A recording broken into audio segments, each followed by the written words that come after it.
마지막 나팔 소리 나기 전에 들어야 할 이야기 마하나소나의 유튜브 채널 김경호 선교사입니다. 날마다 새벽에 하나님과 동행하며 갖는 경건의 시간의 축복을 함께 나누는 시간입니다.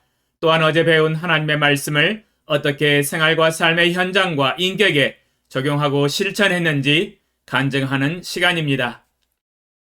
어제는 예레미야 예가 3장 19절로 23절을 통하여 아침마다 새로운 하나님의 인자와 긍휼에 대해서 배웠습니다. 이는 하나님이 신실하시고 성실하신 성품의 절대성에 기인하기 때문입니다. 하나님의 인자와 긍휼과 은혜들을 헤아려보고 감사하는 시간을 적용하였었습니다. 하나님께서 나 같은 죄인을 긍휼히 여기시고 진리를 알고 회개하기에 이르기를 원하시며 끝까지 인내하신 긍휼의 신의 성품을 묵상하면서 감탄을 하였습니다. 하나님을 모를 때 하나님을 참 싫어하고 하나님을 외면하였었는데 그 하나님이 나를 용납하시고 인내하시고 끝내 구원의 은혜를 주신 것을 생각하니 감사가 많이 되었습니다. 로마서 6장 23절 말씀대로 죄의 삭은 사망이라고 선언하고 계시는데 주님의 긍휼이 아니었더라면 나의 죄값으로 영원한 사망을 당할 수밖에 없었는데 하나님이 나를 불쌍히 여기셔서 독생자 예수 그리스도를 주신 큰 인자를 베푸셨습니다. 예수 그리스도를 통한 죄의 용서가 제 일생의 가장 큰 하나님의 인자였음을 고백하게 됩니다.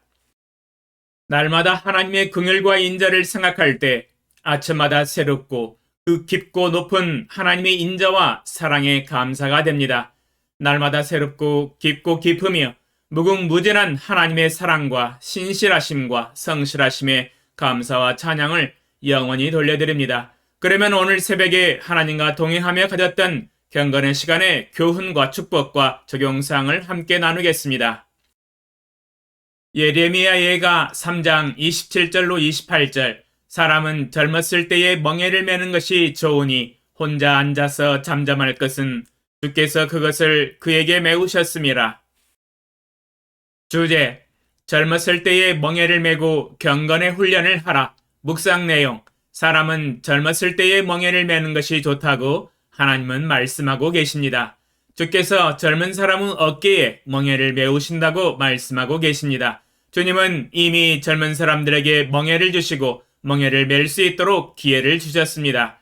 그러나 청년들이 멍에 매는 것을 싫어하기 때문에 그것이 큰 문제입니다. 멍에를 매는 것은 첫 번째 불편하기 때문입니다. 주님의 말씀에 붙잡혀 순종하는 삶이 자신이 생각하기를 주님께 얽매인다고 생각하기 때문입니다. 주님이 내게 메어준 멍에는 얽매이는 것처럼 처음에는 무겁게 느낄 수 있습니다. 왜냐하면 처음 멍에를 메어보기 때문입니다. 그러나 멍에를 메고 오늘 순종하고 내일 순종하며 날마다 순종한다면 자신을 주님께 내어드린다면 점점 멍에가 가벼워지게 됩니다. 왜냐하면 순종의 근육이 자라나서 커지기 때문입니다. 1년, 10년, 20년 후에는 순종의 강인한 근육이 멍에를 멍에로 여기지 아니하고 성령에 매이고 하나님의 말씀에 매인 삶을 살아가므로 하나님으로부터 능력 있게 쓰임받는 제자가 될 것입니다.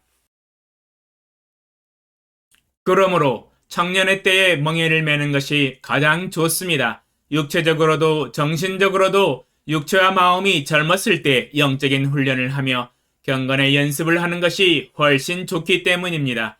주여, 오늘도 제게 메어주신 멍에를 메고 주님을 따르는 제자가 되어 예수 그리스도를 첫자리에 모시고 예수 그리스도를 내 삶에서 가장 존귀히 여기는 삶을 살아갑니다. 제가 사나 죽으나 이 일을 추구하며 순종하며 살아갑니다. 제게 메어준 멍에에 감사를 드립니다. 적용사항, 오늘도 하나님이 제게 메어주신 멍에를 메고 주님을 배우며 주님을 따라갑니다.